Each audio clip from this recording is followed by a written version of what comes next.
Ikhlas, Bismillahirrahmanirrahim. Kita buka majlis kita dengan Ummul Kitab Al-Fatihah.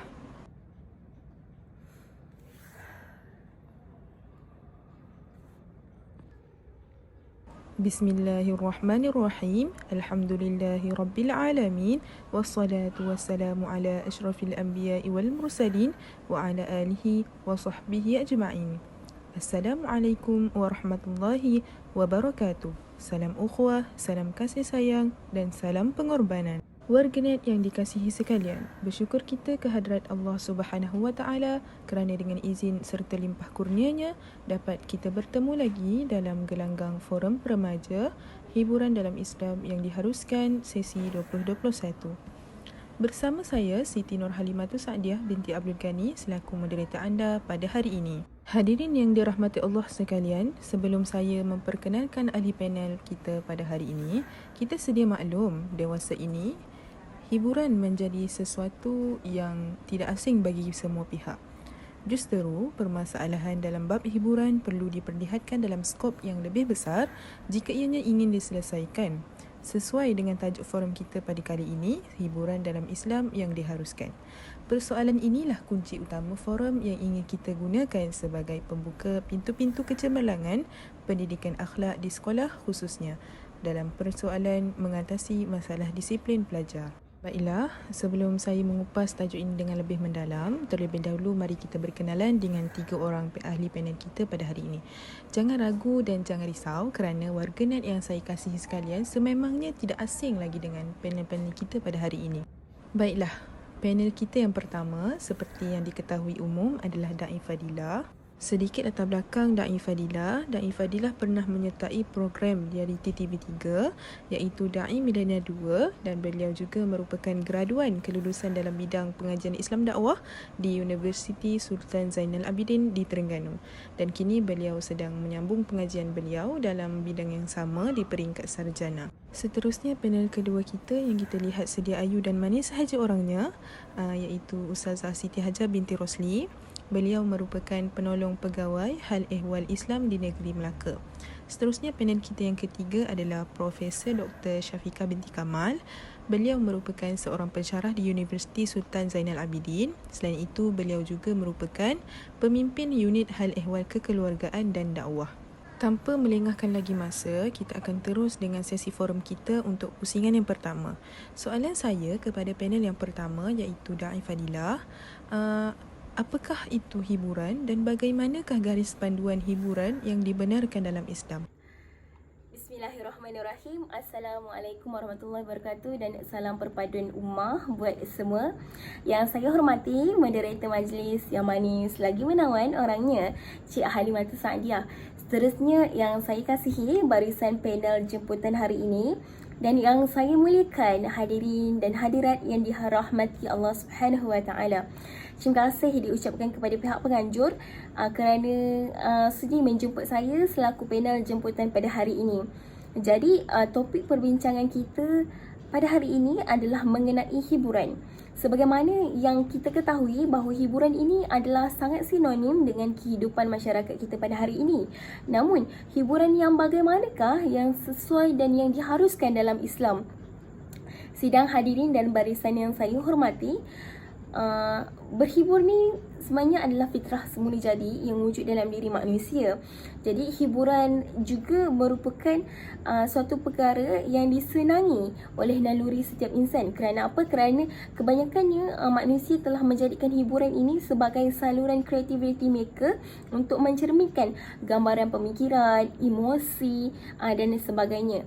Dan hiburan ni juga mengandungi gabungan keindahan seni, gabungan ke bahasa, keunikan budaya manusia yang mana hiburan ni mampu mententeramkan jiwa serta dapat melahirkan perasaan kegembiraan dalam diri manusia itu sendiri.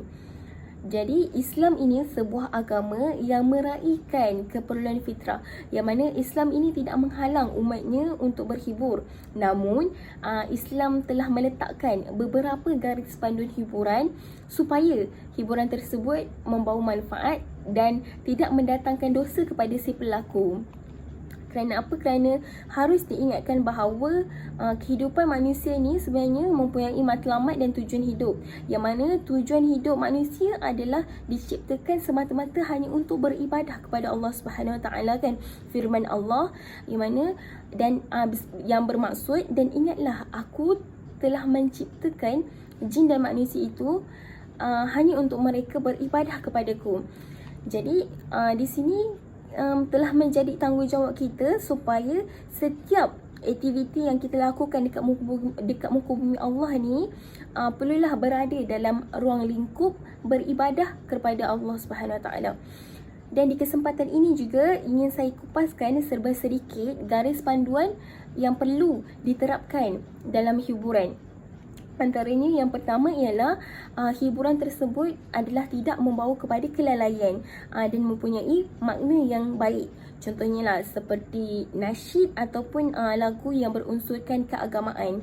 Nasyid ataupun lagu tersebut perlulah mempunyai manfaat buat pendengar, seperti di dalam baik-baik lirik tersebut mempunyai yang memuji Allah Subhanahu Wa Taala, yang ada menceritakan kisah-kisah Nabi dan sebagainya lah.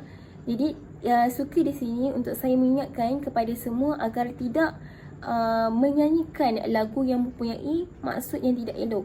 Contohnya seperti lagu Shape of You kan. Lagu Shape of You tu sendiri telah menggambarkan kepada kita bahawa ia memuji akan bentuk tubuh badan manusia yang boleh membawa kepada kemaksiatan sendiri kan. Okay, yang kedua, hiburan tersebut perlulah tidak ada percampuran antara lelaki dan wanita. Kerana apa? Kerana lelaki dan wanita ni perlulah diasingkan agar tidak berlakunya maksiat. Seterusnya, maksiat ni boleh mengundang kepada zina kan. Zina ni dari segi zina mata, zina hati, banyak lagi jenis zina kan. Jadi sebagai contohlah kita dapat lihat sekiranya kita menghadiri majlis-majlis agama, kita boleh lihat tempat duduk antara lelaki dan perempuan tu diasingkan. Bukannya seperti konsert yang selalu dilakukan yang selalu diadakan di Malaysia kan. Contohnya konsert K-pop yang mana lelaki dan wanita itu dicampurkan.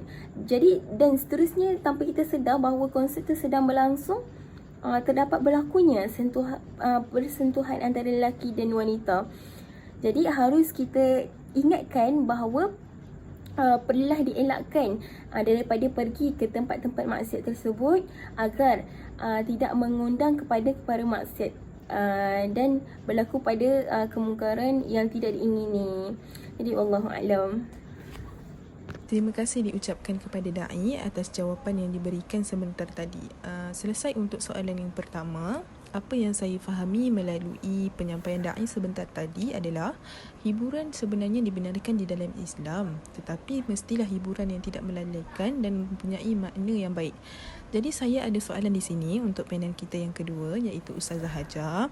Jika sebelum ini Da'i Fadilah ada menghuraikan tentang hiburan yang tidak melalaikan dan salah satunya adalah hiburan nasyid. Jadi soalan saya untuk Ustazah, adakah mendengar nasyid dan lagu nasihat yang tidak melalaikan dikira sebagai ibadah? Dipersilakan Ustazah. Okey, terima kasih Cik Moderator. Okey, berdasarkan soalan yang diberi tadi, adakah mendengar nasyid dan lagu nasihat adalah ibadah? Okey, hadirin yang dihormati sekalian, hampir semua orang menggunakan waktu lapang dengan mendengar hiburan. Hal ini demikian kerana orang ramai ingin melepaskan diri daripada tekanan atau ingin hilangkan rasa bosan. Okey, kebanyakan orang ramai tertanya adakah hiburan tersebut berdosa atau tidak. Okey, sebenarnya hiburan pada asalnya hukumnya adalah harus sahaja. Tetapi untuk memastikan hiburan tersebut harus, mestilah perlu memenuhi syarat-syarat tertentu. Okey, antaranya adalah hiburan tersebut perlulah diterima oleh syarak. Okey, pihak syarak mesti mengetahui sama ada hiburan tersebut berlandaskan Islam ataupun tidak. Selain daripada itu, hiburan tersebut mestilah dilakukan menurut tuntutan dan peraturan syarak. Seterusnya, hiburan tersebut mestilah dengan niat kerana Allah. Sebagai umat Islam, wajib untuk niat kerana Allah setiap perbuatan yang dilakukan agar Allah meredoi atau meredhakan segala perbuatan tersebut dan mendapat ganjaran pahala. Okey, sebab semua perkara yang kita lakukan mestilah mengimpikan dan mendambakan ganjaran pahala. Akhir sekali, nasyid tersebut perlulah dilakukan oleh umat Islam sendiri. Sekian. Baiklah, itu dia jawapan daripada Ustazah Hajar berkaitan dengan nasyid yang dianggap sebagai ibadah sekiranya kita berniat mendapatkan keredaan Allah. Okey, kita teruskan dengan soalan yang ketiga. Kalau sebelum ini kita sudah pun mengetahui tentang garis panduan hiburan di dalam Islam, jadi saya fikir hiburan sebenarnya datang dalam pelbagai bentuk. Salah satunya yang saya tahu adalah bentuk Islamik. Soalan saya kepada Profesor Doktor, apakah bentuk-bentuk hiburan di dalam Islam? Dipersilakan Doktor. Baiklah, terima kasih kepada Cik Moderator di atas soalan yang diberikan. Persoalannya, apakah bentuk-bentuk hiburan di dalam Islam? Hadirin sekalian, hiburan datang dalam pelbagai bentuk, sama ada ia berlandaskan kepada agama Islam ataupun tidak. Antara bentuk hiburan di dalam Islam adalah seperti program realiti Islamik, iaitu seperti pencetus ummah yang mencari pendakwah yang berkebolehan untuk menyampaikan dakwah. Program realiti ini menjadi satu fenomena dalam menyebarkan dakwah dan cara penyampaian ini membuatkan masyarakat lebih tertarik untuk mengetahui lebih luas tentang agama Islam. Program tersebut bukan sahaja menyampaikan dakwah dalam bentuk tazkirah, malahan pihak produksi juga menjemput beberapa penyanyi jemputan untuk membuat persembahan. Di dalam satu program, terdapat beberapa bentuk hiburan yang boleh kita peroleh. Selain itu, program tersebut juga dapat memberikan banyak manfaat kepada penonton. Okey, kita lihat pula bentuk hiburan yang lain seperti dalam bersukan. Terdapat banyak sukan yang kita boleh lakukan, tetapi perlu dilakukan dalam keadaan yang sesuai. Antara sukan yang kita boleh lakukan adalah seperti memanah, menunggang kuda, wushu, gimnastik, berenang dan banyak lagi. Ini antara contoh-contoh yang saya berikan sebentar tadi. Tidaklah semua yang boleh dilakukan secara terbuka. Maksud saya di sini adalah seperti gimnastik, sukan renang. Sukan tersebut tidak boleh dilakukan apabila terdapat ajnabi yang dapat melihat kita melakukan sukan tersebut. Kerana sukan tersebut dapat memperlihatkan kepada ajnabi bentuk tubuh badan kita. Perlulah kita ingat bahawa wajib bagi umat Islam untuk menutup auratnya dengan sempurna agar tidak berlaku sebarang fitnah. Di sini saya ingin mengulaskan bahawa Islam adalah sebuah agama yang mudah dan tidak sukar. Kita dibenarkan berhibur, tetapi kita perlu mengetahui batasan untuk melakukan sesuatu perkara. Terima kasih diucapkan kepada yang berbahagia Profesor Doktor atas jawapan yang diberikan sebentar tadi. Seperti yang telah diterangkan oleh panel kita yang ketiga, hiburan datang dalam pelbagai bentuk. Jadi di sini saya fokuskan kepada hiburan dalam bentuk nasyid untuk soalan yang seterusnya. Saya pernah terbaca dalam satu akhbar yang mengatakan nasyid adalah satu hiburan yang dianggap sebagai penyelamat dalam kalangan masyarakat.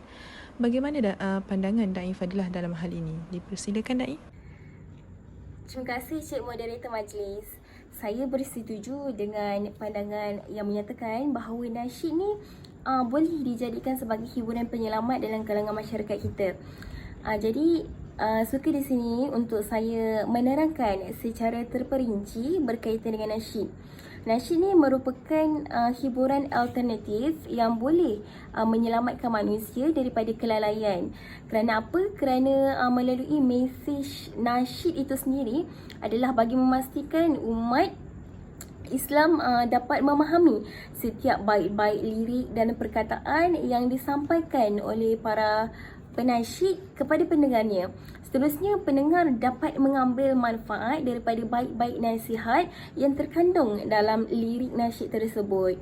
Manakala bagi hiburan nasyid yang bertemakan cinta juga turut digunakan. Namun bukan sahaja dapat menyampaikan mesej cinta itu kepada Allah, malahan dapat meraihkan perasaan cinta kepada Rasulullah, kepada manusia, makhluk lain dan seumpama dengannya. Yang mana dengan nasyid yang bertemakan cinta ini dapat membawa kepada kedamaian dalam diri setiap pendengarnya. Seterusnya, sebaiknya kan nasyid ini perlu diperkenalkan dengan lebih meluas lagi kepada seluruh umat Islam di seluruh dunia ini. Kerana apa? Jika kita lihat pada hari ini, umat Islam pada hari ini masih lagi tenggelam dengan lautan hiburan yang amat keterlaluan, yang mana datang daripada pelbagai sumber lah. Contohnya seperti hiburan barat, yang mana hiburan barat tu sendiri kita boleh rasakan bahawa membawa kepada kelalaian, membawa kepada kelekaan yang memuji kepada kehidupan di dunia. Dan jika umat Islam mendengar hiburan yang salah di sisi Islam, di sisi agama, mereka akan terdorong untuk mencari keinginan kebebasan, keseronokan semata-mata dan akan dibuai dengan kelekaan nikmat dunia yang bersifat sementara ni. Jadi oleh hal demikian, nasyid ini dianggap sebagai penyelamat kerana ianya mampu datang dengan membawa dakwah dari pelbagai cara dan bentuk. Walaupun nasyid ini sendiri ada yang menggunakan muzik, namun mesej yang disampaikan itu tetap menuju ke arah kebaikan. Wallahu alam. Itu dia. Saya sangat bersetuju dengan jawapan yang diberikan oleh Da'i Fadilah sebentar tadi, di mana isinya sangat padat dengan input terbaru. Okey, seterusnya soalan kelima akan diajukan kepada Ustazah Hajar. Jika kita melihat cara berdakwah yang dilakukan oleh pendakwah masa kini, saya dapati hiburan juga menjadi satu cara untuk melakukan kerja-kerja dakwah. Boleh ke Ustazah menjelaskan lagi apakah contoh medium hiburan yang boleh dijadikan sebagai medan penyebaran dakwah? Persilakan Ustazah. Terima kasih Cik Moderator yang tidak kurang pitah bicaranya. Pada pendapat saya, dakwah yang disampaikan adalah pelbagai cara, datang dari pelbagai cara. Pada era yang semakin membangun ini, terdapat banyak saluran yang kita boleh gunakan untuk menyampaikan dakwah, termasuklah melalui hiburan. Contohnya, saya datangkan sebagai contohnya melalui penayangan filem. Okey, Syamsul Yusof telah menerbitkan filem yang berbentuk keagamaan. Saya pasti anda semua tahu, iaitu filem Munafik. Tidak perlu saya menceritakan kisah filem tersebut kerana filem tersebut cukup popular. Kisah tersebut menyampaikan begitu banyak pengetahuan agama dan pengajaran kepada kita. Antaranya betapa beratnya tanggungjawab seorang pendakwah sebenar kepada masyarakat, keluarga dan keadaan masyarakat yang lemah imannya untuk menolak ajaran sesat secara berani. Azab yang diberi kepada penunggang agama, persahabatan yang terjalin 10 tahun musnah akibat sifat hasad dengki, manusia sanggup menabur fitnah semata-mata untuk melepaskan diri dan banyak lagi. Seterusnya, saya datangkan juga dakwah boleh disampaikan melalui nyanyian. Nabi Muhammad SAW tidak menghalang sambutan yang diberikan oleh penduduk Madinah kepada baginda melalui nyanyian, paluan gendang serta bertepuk tangan bagi menyambut kehadirannya ke kota Madinah. Daripada kita mendengar lagu K-pop, Inggeris dan yang kita sendiri tidak tahu maksudnya atau mempunyai maksud yang tersembunyi, lebih baik kita mendengar lagu yang dapat memberi manfaat. Saya datangkan contoh seperti lagu yang disampaikan oleh Nisa Sabian, iaitu Ya Maulana. Iaitu maksudnya adalah wahai Tuhanku. Lagu tersebut mengisahkan tentang agar doa, sujud dan taubatnya diterima oleh Allah Subhanahu Wa Taala. Selain daripada itu, dakwah juga boleh disampaikan melalui animasi. Seperti mana yang kita tahu, animasi merupakan kartun yang digemari oleh kanak-kanak, begitu juga orang dewasa. Daripada memberi anak-anak menonton animasi yang tidak mempunyai manfaat lebih baik, lebih baik memberi mereka menonton animasi yang berunsur agama. Cara ini cara paling mudah untuk anak-anak lebih memahami apa itu Islam. Adalah lebih baik bagi ibu bapa mendidik anak-anak tentang agama sejak dari kecil, kerana dengan acuan yang betul, ia mampu memberi corak yang positif terhadap pembangunan Islam pada masa hadapan. Siapa lagi nak mencorakkan anak kita kalau bukan diri kita sendiri? Okey, sekian, terima kasih. Itu dia jawapan yang ringkas namun penuh dengan isi penting yang saya kira sangat membantu para pendakwah muda di luar sana untuk meneruskan legasi dakwah. Baiklah, kita lanjutkan kepada Profesor Doktor untuk soalan terakhir. Hiburan yang menjadi kesukaan remaja masa kini kebanyakannya menggunakan alat muzik yang tertentu. Okey, jadi kita tertanya-tanya sama ada semua alat muzik itu adalah sah digunakan di sisi agama ataupun tidak. Bagaimana pandangan Profesor Doktor? Terima kasih lagi sekali saya ucapkan kepada Cik Moderator kerana memberi saya peluang untuk bercakap dalam forum kita pada hari ini. Kita tertanya-tanya sama ada semua alat muzik itu adalah sah di sisi agama ataupun tidak. Umat Islam takut jika mereka melakukan dosa yang mereka tidak sedari. Umat Islam biasanya digalakkan untuk bermain gendang. Terdapat ulama yang menerangkan bahawa alat muzik bertali dan bertiup adalah diharuskan. Manakala terdapat juga ulama yang berasa alat muzik tersebut adalah haram. Oleh itu, kita perlu memastikan kesahihan setiap perkara yang didebatkan oleh ulama. Bagi ulama yang mengharamkan alat muzik tersebut, mereka berpendapat bahawasanya berdasarkan daripada hadis Rasulullah SAW yang bermaksud, sesungguhnya Allah mengutuskan aku sebagai rahmat dan petunjuk kepada sekalian alam. Dia memerintahkan aku menghapuskan al-mazamir, yakni alat muzik yang ditiup seperti seruling, dan al-kabarat, yakni gambus dan alat muzik bertali, serta berhala yang disembah di zaman jahiliyah. Hadis riwayat Ahmad. Imam Al-Ghazali juga merupakan golongan yang menentang alat muzik.